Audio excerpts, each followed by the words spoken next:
मन के इस छोटे से आश्रम में आपका स्वागत है।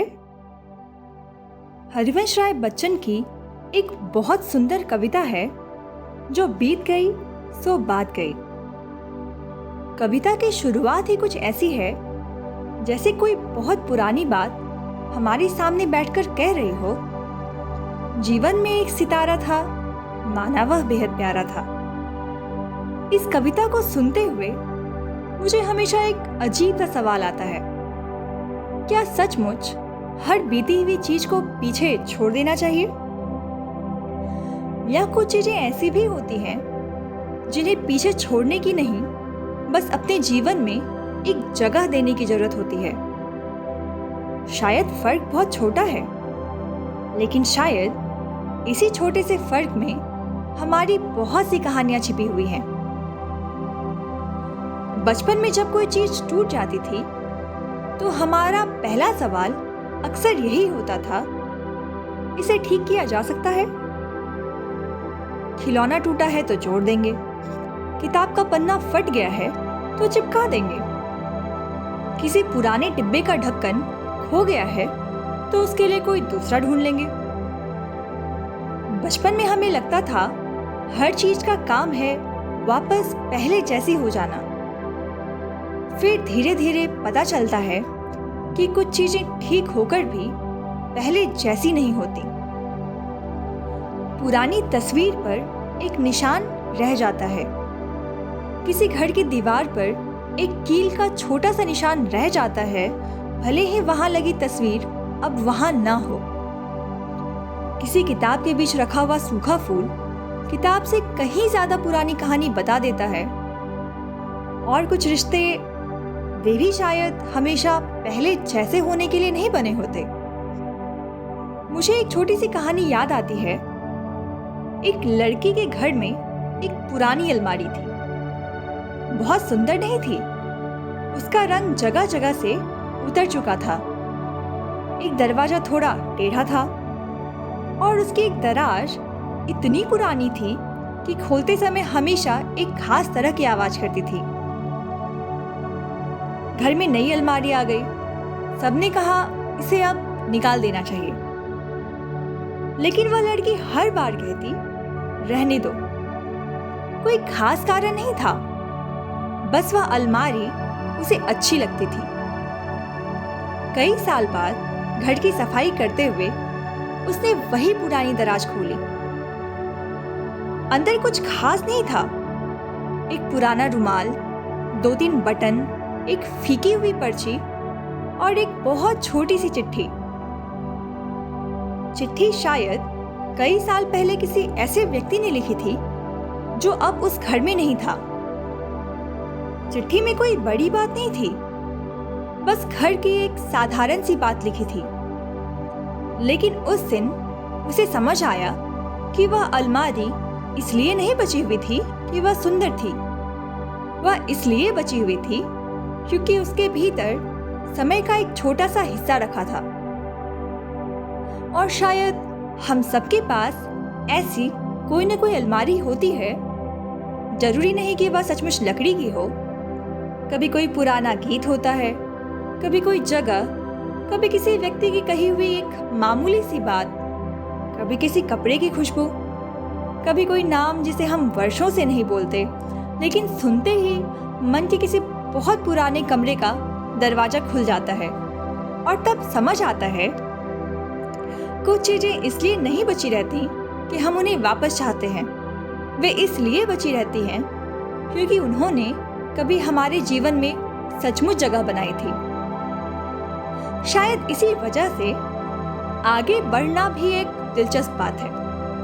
हम इस वाक्य को बहुत आसानी से बोल देते हैं, अब आगे बढ़ना चाहिए। लेकिन आगे बढ़ना आखिर होता क्या है? क्या इसका मतलब है कि पीछे मुड़कर देखना बंद कर दें? क्या इसका मतलब है कि जो हो गया उसका हमारे ऊपर कोई असर ना रहे?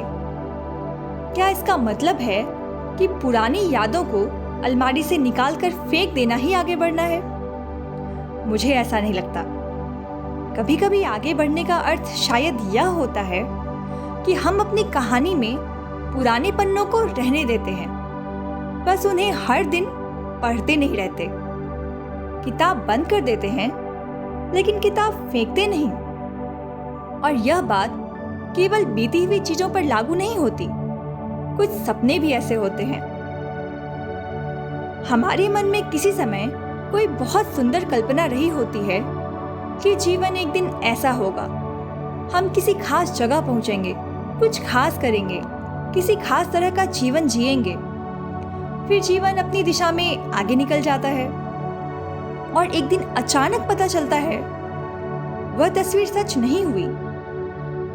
पहले शायद मन उसे असफलता की तरह देखता है, लेकिन कुछ समय बाद जब हम पीछे से देखते हैं तो पता चलता है कि उस अधूरे सपने ने भी हमें कुछ दिया था। उसने हमें किसी रास्ते पर चलाया, किसी व्यक्ति से मिलाया, किसी जगह तक पहुंचाया। शायद उसने हमें हमारे बारे में कुछ बताया और फिर वह सपना बदल गया या छूट गया या किसी दूसरी चीज में बदल गया। क्या इसका मतलब है कि वह व्यर्थ था? शायद नहीं। हर कहानी का मूल्य उसके अंत से तय नहीं होता। मुझे लगता है हमारी दुनिया को पूरा शब्द से थोड़ा ज्यादा प्रेम है। पूरा घर, पूरा परिवार, पूरा सपना, पूरा जवाब, पूरा रिश्ता, पूरा भविष्य। लेकिन जीवन शायद इतना व्यवस्थित नहीं है। यहाँ बहुत सी चीजें आधी रहती हैं। कुछ बातचीतें अधूरी, कुछ यात्राएं अधूरी, कुछ प्रश्न बिना उत्तर के, कुछ दोस्तियां बिना किसी अंतिम विदाई के दूर हो जाती हैं। कुछ जगहों पर हम दोबारा कभी नहीं पहुंचते और फिर भी उनका होना कम सच नहीं हो जाता। कभी आपने किसी पुराने दोस्त से बहुत वर्षों बाद बात की है? शायद शुरुआत में दोनों तरफ थोड़ी झिझक होती है। कैसे हो? ठीक हूं, तुम? फिर कुछ देर बाद कोई पुरानी बात याद आ जाती है, दोनों हंसते हैं और अचानक ऐसा लगता है जैसे बीच के इतने साल थोड़ी देर के लिए कमरे से बाहर चले गए हों। फिर बातचीत खत्म होती है, फोन रख दिया जाता है और दोनों अपनी अपनी जिंदगी में वापस चले जाते हैं। शायद उस दोस्ती को फिर से वैसा बनना भी नहीं था। उसे बस एक बार फिर से याद दिलाना था कि वह कभी थी। और शायद इतना भी कम नहीं होता। हम अक्सर जीवन से पूर्ण विराम मांगते हैं, एक साफ जवाब, एक साफ अंत, एक ऐसी तारीख जिसके बाद अब हम कह सकें अब सब पीछे छूट गया। लेकिन जीवन शायद पूर्ण विरामों से कम अल्प विरामों से ज्यादा बना है। यहाँ एक कहानी खत्म होकर दूसरी शुरू नहीं होती। एक कहानी दूसरे के भीतर अपना थोड़ा सा रंग छोड़ जाती है। एक व्यक्ति दूसरे के बोलने का ढंग बदल देता है। एक जगह हमें कोई स्वाद दे जाती है, एक गलती हमें कोई सावधानी दे जाती है, एक खुशी हमें किसी खास गीत से जोड़ देती है, एक बिछड़ना शायद हमें किसी दूसरे रिश्ते में थोड़ी और समझ दे जाता है। और हम इन सब को लेकर आगे निकलते रहते हैं, पूरा होकर नहीं, थोड़ा थोड़ा बनते हुए।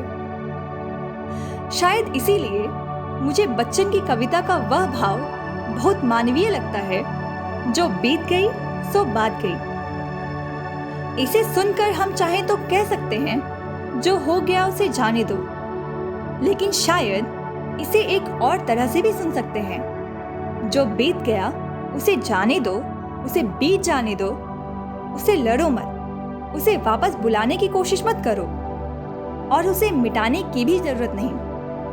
वह तुम्हारी कहानी में जहां है वहीं रहने दो, क्योंकि हर पुरानी चीज को वर्तमान में वापस लाना जरूरी नहीं और हर पुरानी चीज को भूल जाना भी जरूरी नहीं।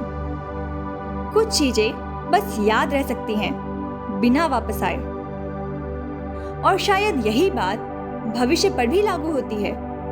हर सपना पूरा हो यह जरूरी नहीं, लेकिन इसका अर्थ यह भी नहीं कि आगे कुछ अच्छा नहीं हो सकता। एक रास्ता बंद हुआ तो दूसरी दिशा को उसी पुराने नक्शे पर ढूंढना भी जरूरी नहीं। कभी कभी नया रास्ता इतना नया होता है कि पुराने रास्ते से उसकी कल्पना ही नहीं की जा सकती। और शायद जीवन की सबसे सुंदर बातों में से एक यही है, हमें हमेशा पहले से पता नहीं होता कि अगला अध्याय किस बारे में होगा, हम बस पन्ना पलटते हैं। तो अगर कभी किसी पुराने पन्ने पर नजर पड़ जाए तो शायद उसे फाड़ने की जल्दी ना करें। अगर कभी कोई नया पन्ना बिल्कुल खाली हो तो उसे घबराने की भी जरूरत नहीं। खाली पन्ने का अपना एक सौंदर्य होता है, उस पर अभी कुछ लिखा नहीं है, इसलिए उसमें बहुत कुछ लिखा जा सकता है। शायद जीवन को हमेशा समझना नहीं होता, कुछ हिस्सों को बस अपनी जगह देना होता है। कुछ को विदा, कुछ को स्मृति, कुछ को धन्यवाद और कुछ को अभी नाम भी नहीं देना। क्योंकि हमारी कहानी केवल उन चीज़ों से नहीं बनती जो हमारे साथ आखिर तक रही, वह उन चीज़ों से भी बनती है जो थोड़ी दूर तक हमारे साथ चली।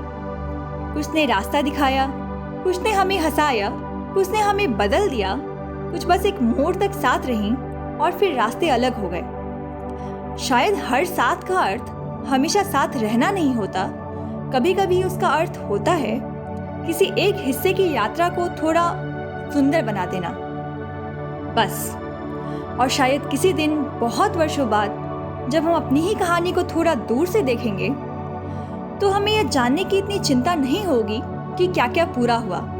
शायद हमें कुछ और दिखाई देगा, कितने लोग मिले, कितने रास्ते खुले, कितनी बार हमने अपना मन बदला, कितनी बार किसी अनजान चीज ने हमें चौंकाया, कितनी चीजें हमारी उम्मीद से बिल्कुल अलग निकलीं और कितनी ऐसी थीं जिनका अर्थ हमें बहुत बाद में समझ आया। तब शायद लगे अधूरा होना हमेशा कमी नहीं था, कुछ अधूरापन ही तो जगह छोड़ता रहा जिसमें आगे की कहानी आ सके। और शायद इसीलिए हर बंद दरवाजे के सामने खड़े होकर यह पूछना जरूरी नहीं कि यह क्यों बंद हुआ। कभी कभी एक और सवाल भी हो सकता है, अब आगे कौन सा दरवाजा है? शायद उसके पीछे कुछ बहुत साधारण हो, शायद कुछ ऐसा हो जिसकी अभी हमने कल्पना भी ना की हो, और शायद वही हमारी कहानी का अगला सुंदर हिस्सा हो। मन के छोटे से आश्रय में आने के लिए धन्यवाद। फिर मिलेंगे।